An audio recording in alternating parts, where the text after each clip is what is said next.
Now, the Paradoxa is also called chain cactus. Okay then, we have an example of what to do.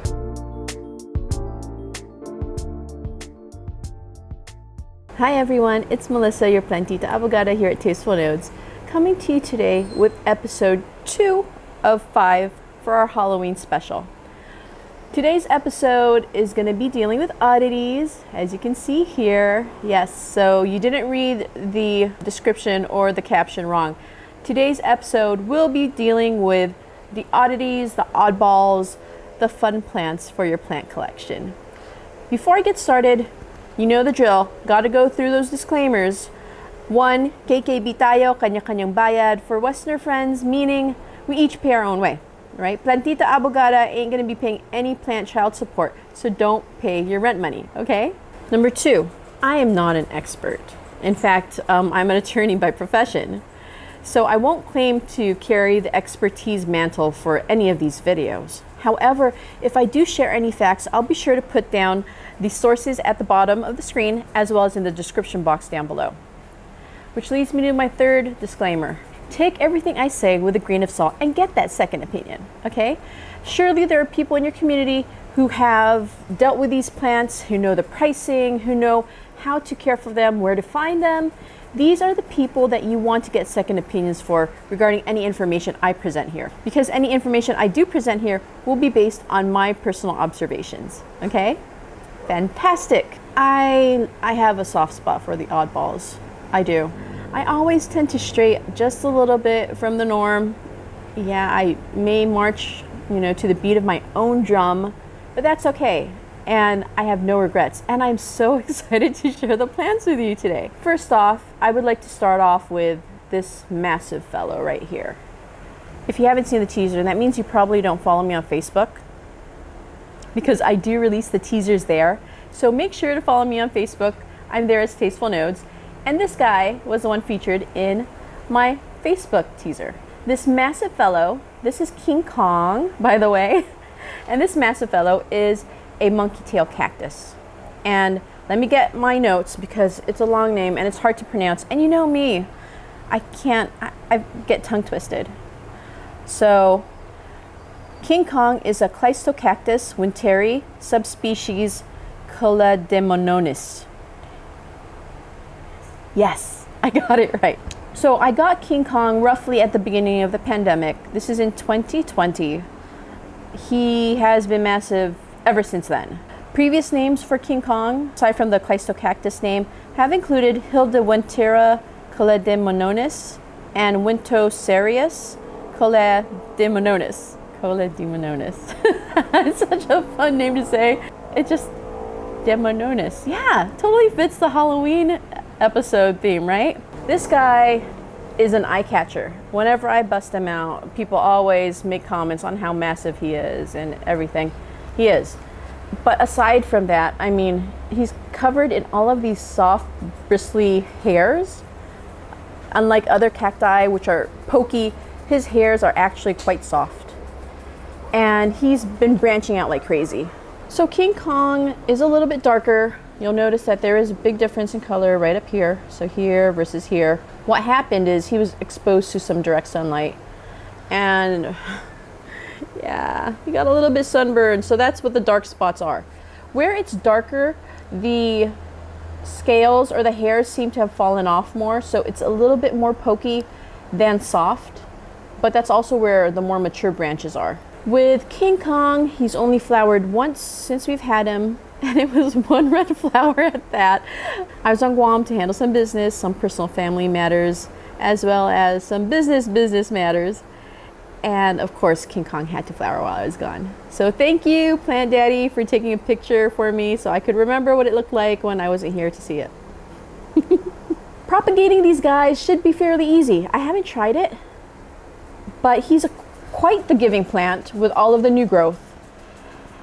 He has all of these roots that are coming out of the back sides here, and I'll have to zoom in so that you can see what I'm talking about. So I would imagine that simply cutting off a branch here or there and then sticking it into cacti media would prompt the further growth of those roots. So King Kong is referred to as a monkey tail cactus commonly because of his appearance. It looks like he's a bunch of monkey tails. King Kong is epilithic.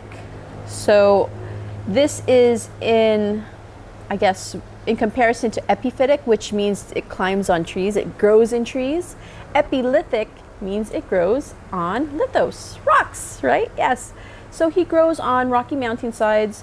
He is a cacti, so that makes some sense. And he does not need to be watered often. King Kong is just cool like that. He's good. So newer leaves for this guy actually grow out at a tangent, and then they start falling over, going down as they grow longer. With King Kong, I have him in a bright shaded area, so bright indirect light. He's under a mango tree, which explains all the debris on him, which I have to always comb off. But that's what it is. It's bright indirect sunlight, and he just grows so wonderfully under those conditions. I would definitely recommend King Kong to someone who is interested in low maintenance plants, which are also statement makers.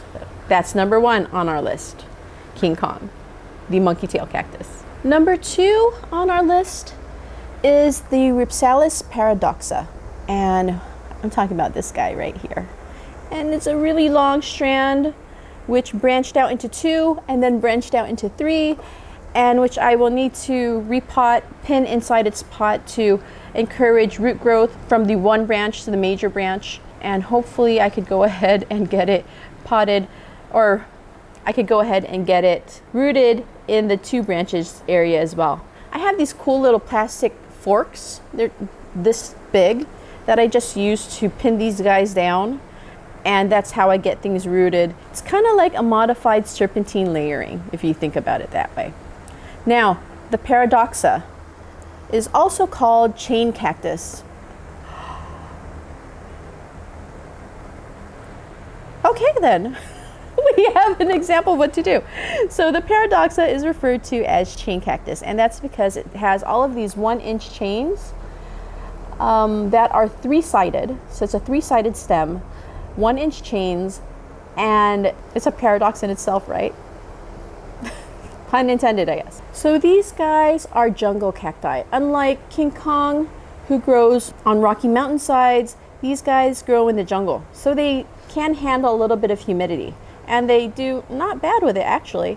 With these guys, they tend to branch, like I said in the beginning, they tend to branch, and then they branch some more, and then those branches branch some more. So these branches have been known to reach up to 5 meters long. And if you look at this particular branch itself, I mean, it's longer than my arm. It's just massive, and it's exciting. And it's even more exciting now that this piece fell off. Yeah, so I broke a segment off while filming, and that's okay. So each joint has these roots, or has some woody stems showing at the bottom of the joints. And let me see if I could find it. Here we go. Actually, it's part of the stem that broke off. Right off of that, you can see roots growing out of the side. Not from the bottom here, but from the sides of the Paradoxa itself. So I am going to lay this guy on some media and spur some new growth, hopefully. Here we go. Here's another root right here. And I'll have some videos zoomed in for you guys. That is number 2 on my list, the Rhipsalis paradoxa. The 3rd plant on my plant oddity list is the Boweia volubilis, or the climbing onion. And they call it the climbing onion because it looks like an onion, but it isn't. That's what the narrator said. It isn't a onion. In fact, it's actually related to the asparagus family.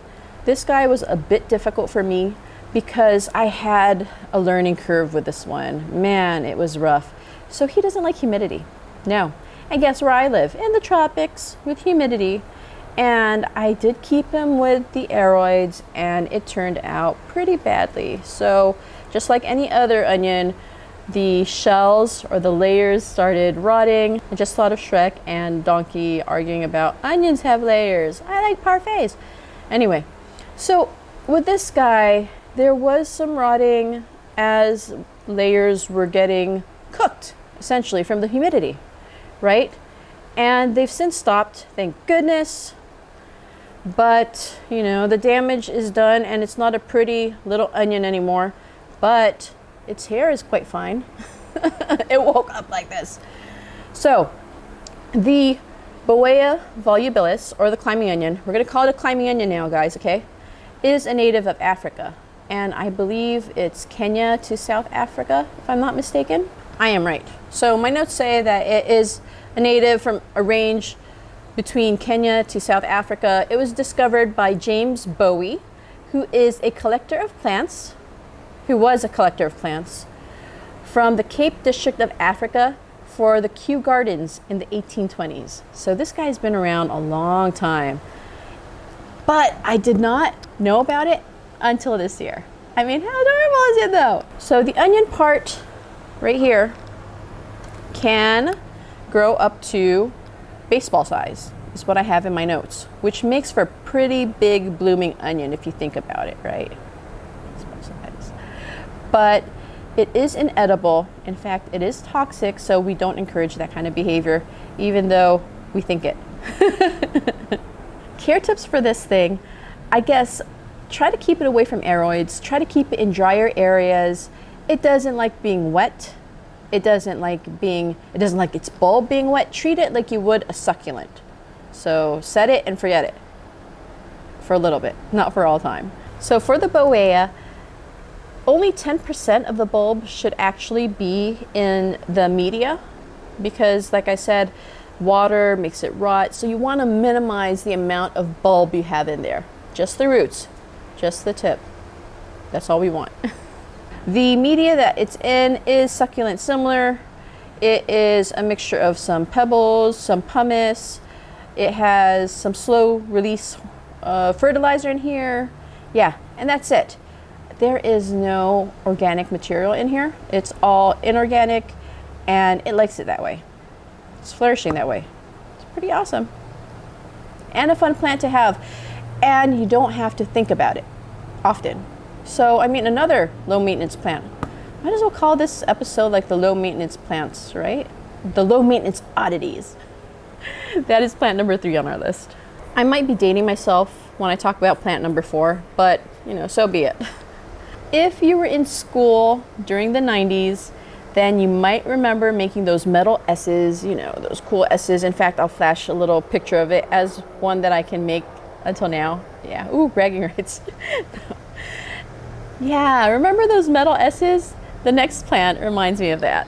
And it is the Decarya Madagascariensis. So you see these cool little zigzag patterns. Kind of reminds me of the zigzags of that S. Fine. It also has these really cool double spines at each joint, and they face outward like that. I mean, just such a metal plant, right? But it's not too metal because its leaves are these cute little heart-shaped leaves, literally cute little heart shapes.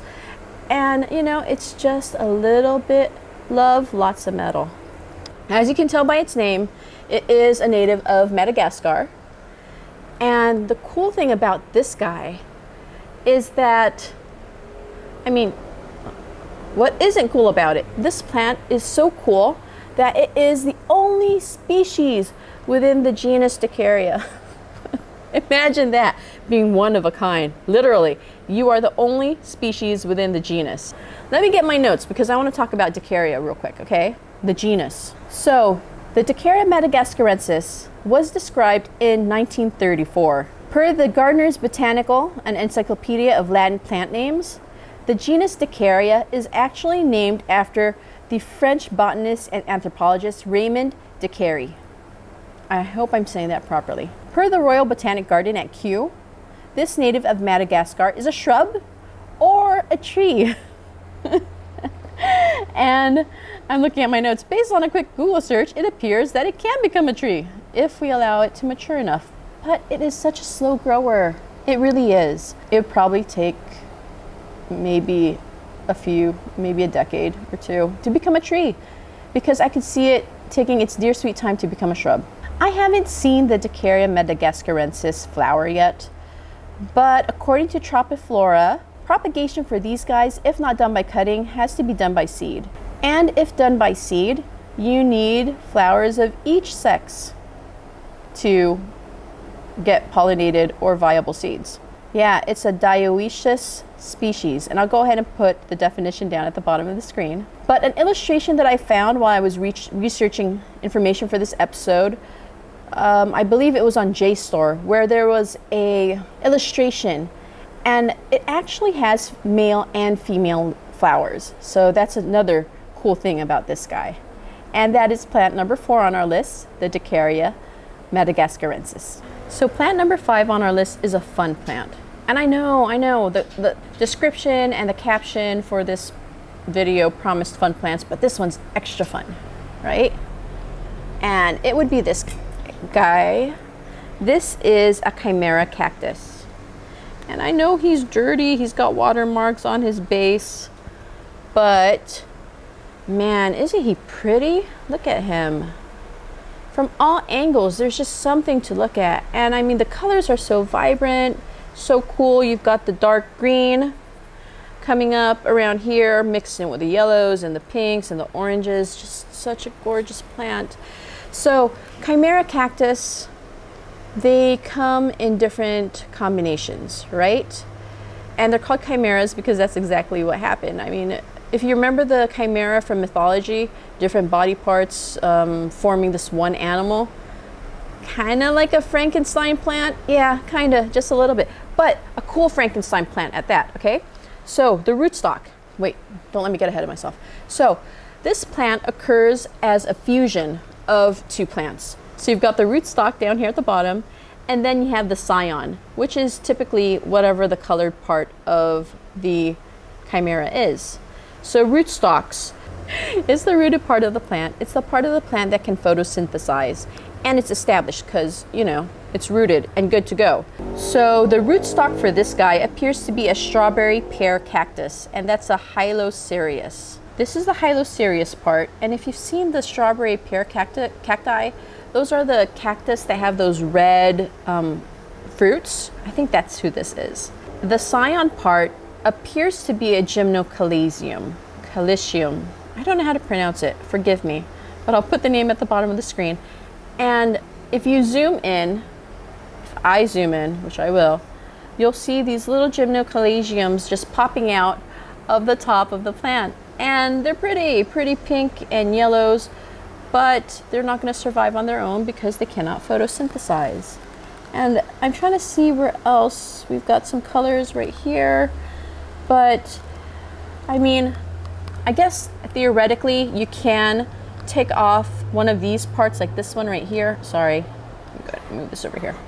You take off one of these parts that has mixed in greens and try to root this and make another chimera, but I'm not sure. I'm just saying theoretically because it has the green that can actually photosynthesize. It's just a matter of rooting it and seeing from there.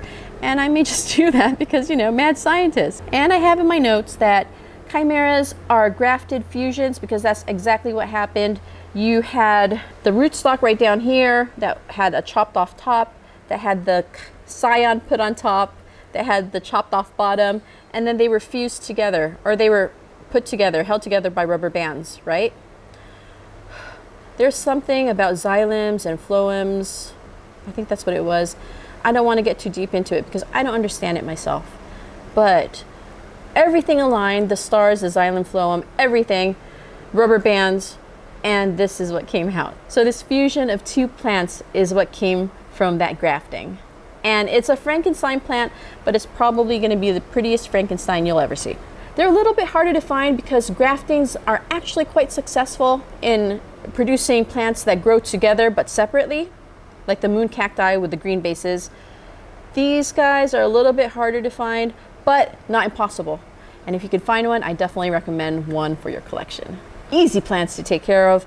Treat like a cacti or a succulent, and you're good to go. Plant number 6 on our list. Oh my gosh, one of my plants is getting impaled by the other. Bad Decarya. Bad. So the next plant on my list is a trip. It really is. and I'm so excited to have it in my collection because I've got plans for this thing, you believe me. The next plant on my list, I believe this is number 6. Yeah, number 6 is the Variegated Smilax, and it's this guy right here. There are 300 to 500 different species of Smilax worldwide. Given that this was found here in the Philippines, I am assuming that it's a bracteata, a Smilax bracteata, and not a Smilax China, just because of how the leaves look. If this is the bracteata, like I assume it might be, then this is found in low and medium altitudes. It would be found in Rizal, Bataan, Benguet, Quezon Province, Rizal. Did I say Rizal? Yeah, I did. I'll have to wait for berries, I think, to confirm. But the description so far sounds right. The Smilax is also known as the sarsaparilla plant. And if you're familiar with the word sarsaparilla, you're either Filipino or you like root beer. If you're Filipino, you're probably familiar with the soft drink, the carbonated beverage called Sarsi. So yeah, it is from a Smilax plant, specifically the Smilax ornata, not from this guy. The leaves of this Smilax specifically are kind of on the leathery side. It feels wonderful. The top part feels wonderful. It's really smooth. The bottom part is a little bit textured. Think like a box, a jewelry box, like the kinds that you get from the jewelry store after you buy stuff, and how it has that little bit of velvet on the inside of the box. That's what the bottom sides of these leaves feel like. The stems have tendrils, as they tend to be climbing plants. They climb trees to go to the treetops, and it's definitely a jungle plant. One interesting thing about it is that it has spikes all along. You know, it tricks you because it makes you think that, ooh, the stem is so smooth. Ouch! You know, seriously, I can't tell you how many times this thing has stuck me, and how many times I've got myself snagged on. How many times I got my clothing snagged on this. But yes, I will go ahead and include a detail shot for this guy. But very, very pokey, very, very prickly. A gorgeous plant to have as a climber. A plant that is actually non-toxic to animals. So I got plans for this, and I'll show you guys in a little bit, maybe a few months, of what exactly I have planned. But I'm so excited, and this is a plant that I would definitely recommend for any collection if you could find it. The Variegated Smilax I haven't seen until just recently, but if you can find it, absolutely get it in your collection, even if it isn't the variegated one, just because it's animal friendly and it makes a great climber. Number 7 on my list, I'm gonna need some help with because it's kind of crazy. I don't know how to pronounce this. I don't. Oh my gosh, I'm so afraid, but we're gonna do this together. Number 7 on my list is an agave. And check that agave out. Woo! It is a dwarf species of agave that is referred to as Agave Marmorata. That part's easy, right? Yeah. Cultivar Papilio Platanioïdes. I hope that's how we pronounce it. I don't know how to pronounce the I with the double dots on top. You see the name. You know what my problems are. Anyway, this Marmorata, I have in my notes, is an odd dwarf cultivar with round leaves, as you can see right here. It's got roundish leaves over here, right? And then it actually ends with this pointed swallow's tail. So if you've ever seen the tail of a swallow, I'll go ahead and throw one up on the screen. I have in my notes, it actually looks like a green swallowtail butterfly. That is a Papilio species. It is referred to as Marmorata because of the marbling it has. Yeah, it's got a gray marble-like hue, and sometimes you see bars on the leaves if you have it exposed to more sun, which I need to do because I need to let this guy live his best life, right? The leaves are actually quite stiff, and they fold under each other as new ones emerge. I don't know if I can zoom in for you guys, but newer leaves have this gorgeous red speckling, kind of like airbrush, or yeah, a paint airbrush. Like, you know how airbrush, you see those cool little speckles of color on whatever you're airbrushing? Well, this guy has it too on newer leaves, and I'll go ahead and zoom in on it for you so you can see what I'm talking about. But it's so attractive, and it's only available on the undersides, not on top. Sometimes it can look a little naughty. So if you're into the plants that have interesting shapes, phallic or otherwise, this is your plant. And I'll go ahead and post a picture of that on the screen. It's a little bit harder to find, but I was lucky enough to find this at Arid and Aroids in Sri Lanka Vite, and it was the only one, so I had to take it. But yes, I would definitely recommend this guy. I have him in bright indirect light here at the pool area, and he gets watered like a cactus, like a succulent. So that's rarely, which is okay with him. And this, my friends, is plant number 7. So number 8 on the list is Euphorbia ambovombensis. Ambovombensis, guys. And this plant is a native of central Madagascar. It is a cool looking plant that is twisted on itself, kind of like a seashell. It has all this scarring on its stem, but it just adds to the character, I think.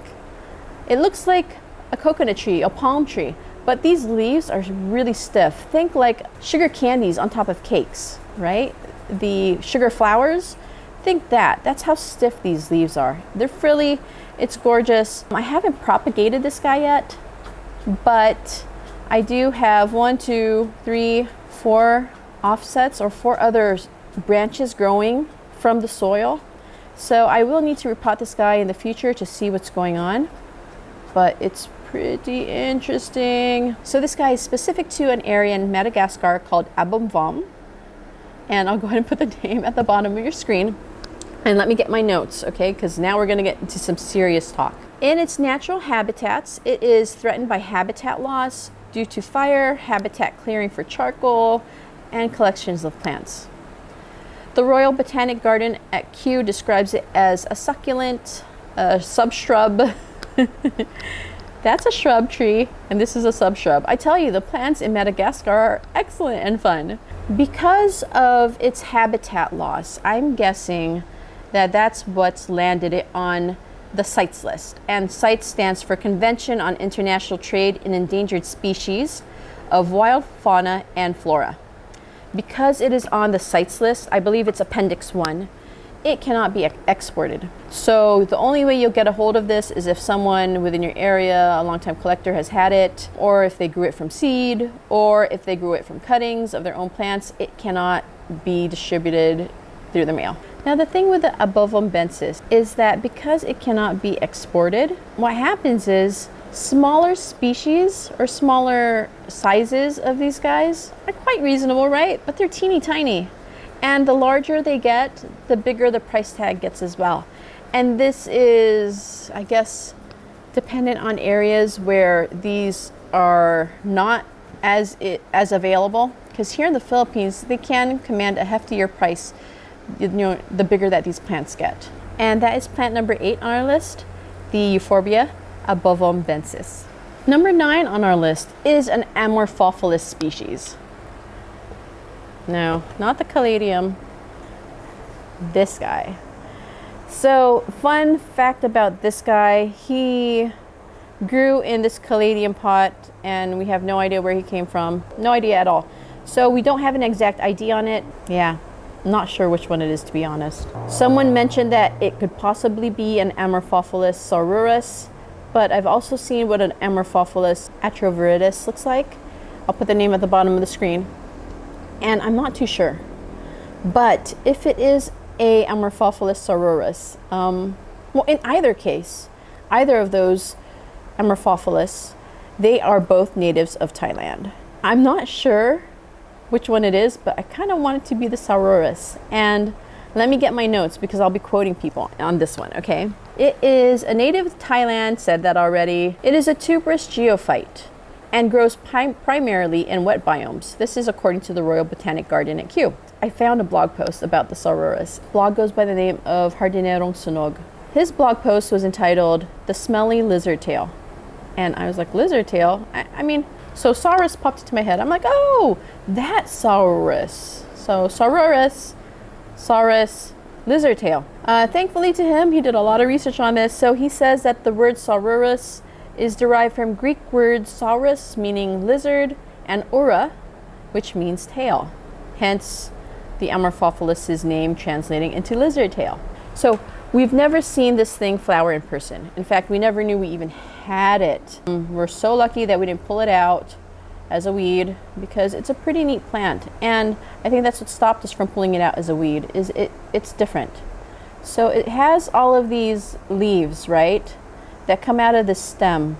But from the leaves, or from that, I guess, petiole, busts out 2 leaves on each side. And then you've got this one little single leaf on this single petiole. Now, it was a lot darker in the past, but the outline of this plant is pink, and the undersides, the veins have pink as well. Like I said earlier, we've never seen this plant flower, and I assume Hardinerong sunog meant that it was the lizard, his specimen was a lizard's tail, because its flower kind of looked like the flat tail of a lizard. But yeah, I assume that's where the name came from, is because of the flat spadix of the flower of the saururus. And if you are familiar with Amorphophallus, then you're familiar with how people around the world wait for the stinkiest plant to bloom. That's this plant. That's this plant. According to Hardinerong sunog, you know, because I have to go by his word on this one. I've never smelled it, and I've never known anyone personally who smelled one of these guys. But he refers to the scent as a scent disrespectful to the olfactory senses. Think of a carcass that's left in the sewer to fester. I mean, I can't wait to see the flower of this guy, but I'm pretty excited. Pretty excited to finally have an ID for who this is. And if you are into Halloween, or all things Halloween, I guess, you know, this would be the flower that is the scent of Halloween, aside from candied apples and candy corn and pumpkin spice. Carcass left to fester in the sewer. And this is plant number 9, my Amorphophallus species. Our final plant on the list is this magnificent bromeliad. And I've spoken about this bromeliad before. This guy, lots of leaves, lots of spiky leaves and stems. And I mean, he's just a great, definitely my favorite bromeliad. Think of it like cheekbones that are so sharp that they could slice you, right? It would be this plant. It's sleek, the shape is sleek. I mean, the leaves are sleek and thin and everything. The base is nice and sleek as well, not too overly exaggerated, but the spikes, oh my goodness. So the spikes are plenty the closer you get to the base, and they seem to taper off the farther away you get on the ends of the leaf, which are fine. But man, these are some mean looking leaves right here. Let me get my notes, because I cannot ever pronounce this, and I won't ever pronounce this without some guidance, because it is a mouthful. So this bromeliad is an Araeococcus flagellifolius. And I've had this plant for 4 years now, roughly 4 years, and it's only given me 2 offsets. That's how slow growing this plant is. I mean, it's given me flowers, which are really, really pretty. If I remember correctly, they're a pinkish peach, and I'll have to search through all of my pictures on my phone to find the flowers, but they're really attractive flowers. I didn't bother trying to see if there were seeds. I just enjoyed the flowers and let it go on its own way. But I have a new offset on this plant, and I'm really excited that now I've got 2 of them, because I traded the other one off for a whole bunch of succulents and Rhipsalis, and I was really happy about that swap too. But because of how slow growing this is, I don't think I'll be, you know, parting this off and separating it for sale. It is endemic to Bolivia, Brazil, Colombia, French Guiana, Suriname, and Venezuela. So it is a South American plant. It is an epiphytic bromeliad. It grows in wet tropical biomes as well. It produces attractive flowers and berries. Yes, I mentioned the flowers. I forgot to mention the berries. In the photograph, I hope I could find it, there were berries there as well. And I really, really regret not trying to see if there are seeds in that berry, because now I can't tell you one way or another. So in my notes, I have it down that it's uncommon in cultivation, and you know why? Because it takes forever to give offsets. It does. I have here, it doesn't like to give me grandbabies. Such a grandma. Yeah, only 2 grandbabies from this one. I have it growing in my greenhouse. So I have here, talk about growing conditions. So I have it growing in my greenhouse and it seems fairly happy there. We have a shade net, a 70% shade net. Fine. Not the best growing conditions for a bromeliad since they prefer more sunlight, but this guy seems to enjoy it. I have him in a mixture of coconut cubes and charcoal. And he does well. He does really, really well in it. I don't fertilize. I haven't fertilized this guy. Maybe that's why it's slow. I don't know. But he seems to be doing really well. I only have a problem with rats as far as my pests are concerned with this plant. They just bite off the ends. They just bite off the ends of, I mean, look, how disrespectful is this? You're gonna bite it and you're gonna leave it hanging like that? Seriously? So those are the only pests that I have with this guy. Watering, because it is outdoors, I tend to leave it to Mother Nature. And the mix that it's in is fairly well draining. I say fairly because coconut cubes can hold some water, but it would take a lot of rain in order to waterlog these coconut cubes. I'm not worried. Because of how well draining it is, I would suggest that if you were to get one of these guys, to have it in a similar well draining mix as well. And yeah, so it's epiphytic. The coconut cubes work out well with that. Wood product, right? The Araeococcus flagellifolius. I hope I actually made this episode enjoyable for you because I really enjoy talking about my plants and I enjoy my oddities especially. If you enjoy this video, feel free to give it a like, leave a comment in the comment section below. Let me know what you think.